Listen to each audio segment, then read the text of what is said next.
Hey there, everybody. Welcome back to my channel, or welcome if it's your first time here. It's almost the end of August. Can you even believe it? And today I'm going to talk about what you do in your garden when it's almost the end of August. First off, I want to thank you all for following and for just, being here with me, and apologize for not being here for the last week and a half or 2 weeks. But I was away on the most wonderful vacation in the most amazing place that if you drop by and visit me at Cottage Gardens, I will tell you all about it. Quick hint, it was the Faroe Islands. About as opposite as you can get to here and about as magical as you can ever experience. I hope this isn't torture. It is so gorgeous.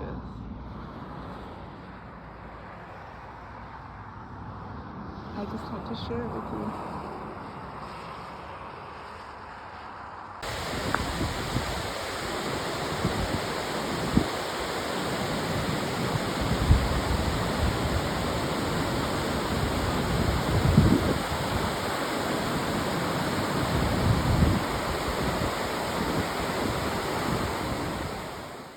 Totally amazing. But I'm going to stop right there because I could go on about it forever.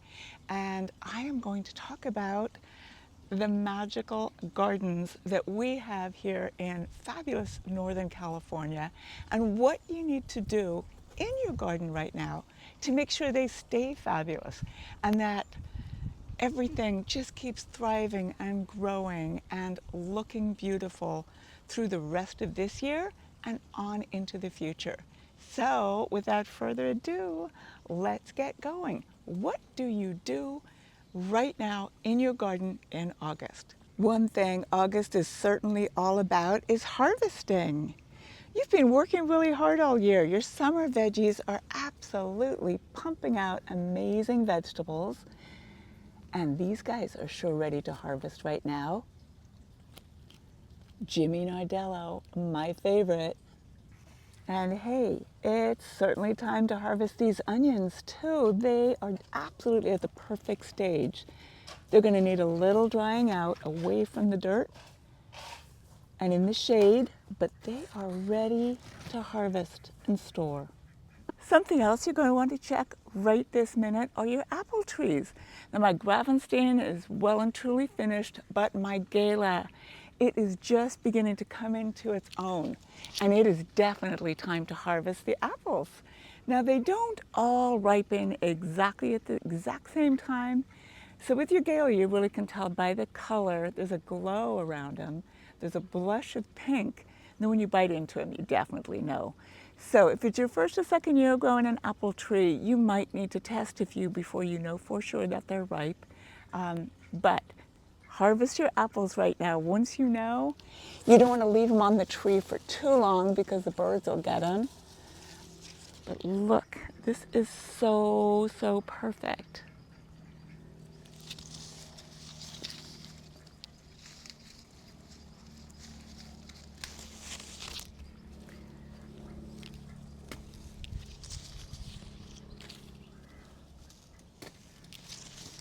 My tree is so loaded. I did thin it, but maybe not quite as much as I should have. However, it's given me tons and tons of apples that I'm going to have so much fun sharing. Just today, look at the haul. I mean, have a look. And there are still so many apples left on this amazing little Gala apple tree. Now this tree is maybe about 10 years old or so. Maybe a little older. I prune very faithfully. I take good care of it, but this year is particularly good. Hey, let me know how your apple trees are doing. We've had an interesting summer for sure, but this also would have meant we needed an interesting spring so that all the pollination happened and everything. These apples are delicious, by the way. But yeah, let me know how your apple trees are doing because mine are particularly productive this year. Gravenstein was first, Gala second. My Fuji is still probably a month out. And then I have an unidentified apple down the end. Don't know what it is. It's even further out. So I have months and months of apples still to go. It's fantastic. These little guys are not quite ripe. They get to stay on the tree for at least another week or two. Galas are wonderful. They produce over quite a long period of time. You saw what I picked today. I'll be picking at least that 3 or 4 more times before this tree is finished producing for me. Talk about rewarding.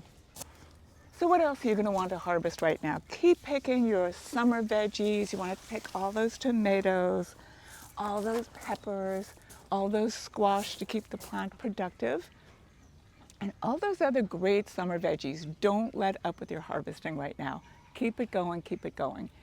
You might want to back off in your watering just a little bit because the day length is getting a bit shorter.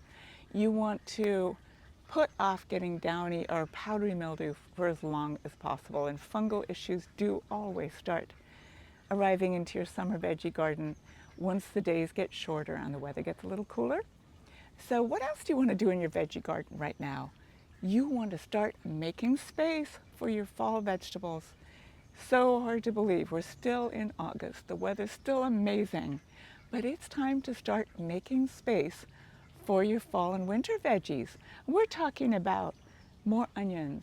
We're talking about broccoli, cauliflower, cabbage, all sorts of fabulous veggies that you plant now while the soil is nice and warm, and then they come into their own as the weather cools down, and that's when you start getting your broccoli and your cabbages, and everything really starts producing once the weather cools down a bit.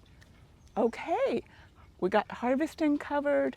We've got what else do you do in your vegetable garden covered as far as making space. But what else do you want to watch out for in your veggie garden?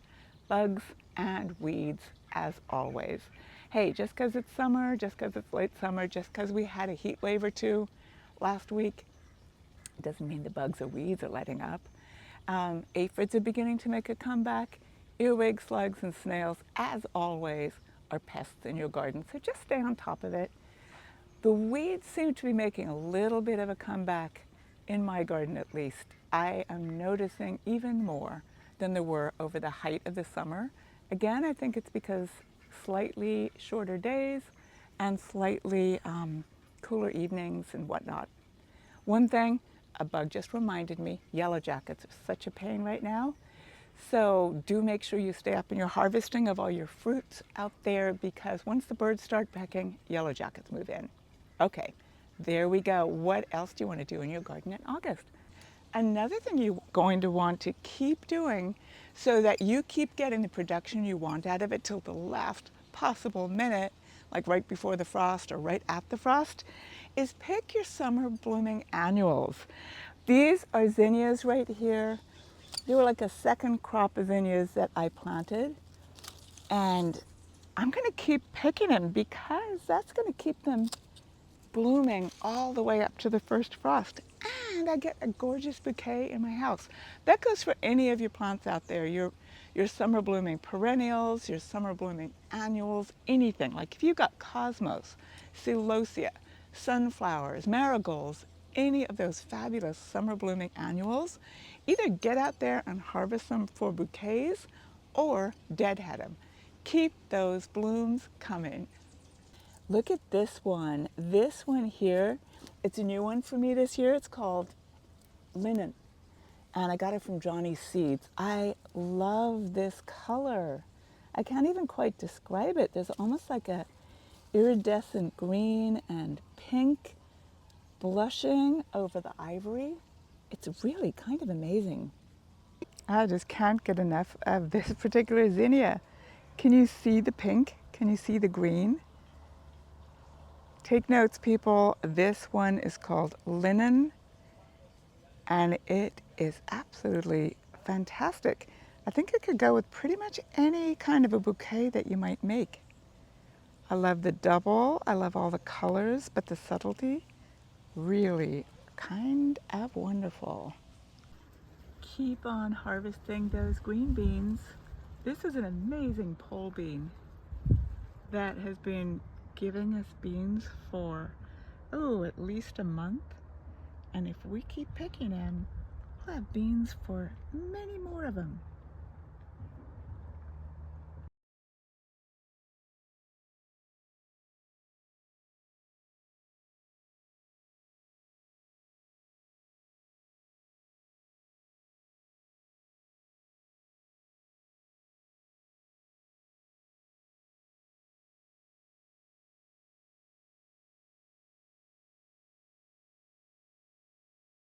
And here's today's haul of onions. Some of them are smaller than others, and those are ideal for roasting or something.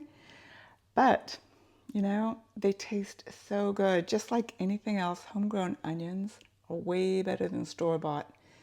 And green beans, oh my Lord. This is a mix of rattlesnake pole bean and Kentucky Wonder. So great. Oh my goodness. Don't just weed in your vegetable garden. Check the whole garden, because you let something go to seed, which I think I did leave some of these a little bit too long. Those seeds travel and those weeds pop up all over the place. And while you're weeding, look around and see what else might need doing. And I've spotted something over here that I am going to get to next. So yeah, weeding, watch out for bugs. And back to deadheading and pruning. There's not an awful lot in your garden right now that needs a ton of pruning. Like your fruit trees are still producing. Your roses, you won't be deadheading, but you're not starting on the pruning. Hydrangeas might need a little bit of help. You want to go out there and check on your hydrangeas. You don't want to leave your mop head hydrangeas too long with the flowers on them, as gorgeous as they are. As soon as those mop heads are finished blooming, that's when you're supposed to prune them. And I only really prune mine if they're totally out of hand and spreading into pathways or something. You tidy them up, and you tidy them up now because you don't want to prune off next year's buds that are going to give you next year's flowers. Hey, but we'll talk about hydrangeas in a whole other video. What I'm going to talk about right now is lavender. A lot of your lavenders are done with their blooming, and you can tell when the bees just aren't visiting that particular lavender bush anymore. No bees on it means the flowers are spent, and this is the ideal time to really tidy it up and prune it. I have a whole video out there all about pruning lavender from a couple of years back, but I cannot let this guy go one more minute, so I'm going to do it real quick, partly because the smell is so amazing, but second, it's right in my line of sight and it's bugging me. So your summertime pruning of lavender is really basically a deadheading right back ever so slightly into the foliage. You don't need to give it a super big pruning, and you're not really looking for more blooms. This particular variety is called Phenomenal. It is phenomenal for so many reasons. It does great if you've got tricky-ish soils, like slightly wet soils. It is great in the cold weather. So people who live in parts of the country that maybe shouldn't even really be trying lavender, they can still grow it if they try Phenomenal. However, it's not really a repeat bloomer, at least not in my experience here. So I am just tidying it up so that it looks nice, so that it's a nicely rounded little silver gray fragrant shrub. All my cosmos and zinnias and sunflowers that I was deadheading and harvesting the blooms of, I'm hoping for more blooms out of them. Same with my dianthus. My Phenomenal lavender, I'm just wanting it to look pretty rather than spent. So can you see how I'm just barely going into the foliage here? And then sometimes it will send up a few little blooms, which is great, a complete bonus, but this is not what I'm expecting. However, my Munstead lavender, that's a whole other story. That's what that other video was about. It blooms earlier, you tidy it up, and it blooms all over again for you. The other really nice thing about tidying up lavender is it just smells so great. Right now, the best fragrance ever is all around me, and it just feels good. It's putting me in a great mood. How can you not be in a great mood when you're gardening? Okay, here we go. Here's what we're left with after the tidying up of my Phenomenal lavender. A nice, clean, tidy little mound, about 1 foot tall, 2 feet wide, of fragrant silvery green foliage, plus, of course, a lovely bouquet of dried lavender to bring indoors. What else do you need to do in your garden right now near the end of August? If you haven't divided your irises already, go ahead and do so. However, I have one that's blooming right now. It does not look like it knows that it's almost fall. But if your irises are all spent, your Beardus irises, time to dig them up and divide them if they've all been in the same spot for 3 to 4 years and haven't been divided already in that 3 to 4 years. As far as feeding is concerned, the only fertilizing you want to do right now really is fertilize anything that looks like it's about to bloom. Some of those fall blooming perennials that haven't really bloomed yet, if you've got late blooming Rudbeckia, Perovskia, that's Russian sage, Leonotis, those guys, they're going to love a little bit of food. Camellias, if you didn't feed them last month, now's your last chance. Feed them this month. Okay, apart from that, we're kind of done with the chores for August. Really what you want to do is get outside and enjoy your garden. Pick flowers, do deadheading, do a little weeding, but really get outside and see the magic.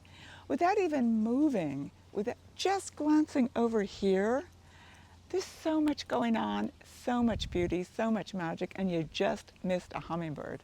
Really, that's my advice for you.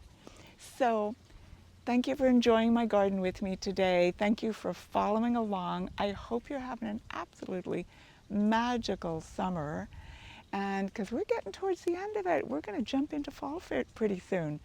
So yeah, keep enjoying it. Love to all of you. I will see you next time. Like I said, come on and visit me at Cottage Gardens. If you can't, find me on Facebook or Instagram. Drop me a comment. What's your favorite thing in your garden right now? What's your best apple tree? What are you harvesting? I want to hear all about it. Okay, everyone, till next time, happy gardening.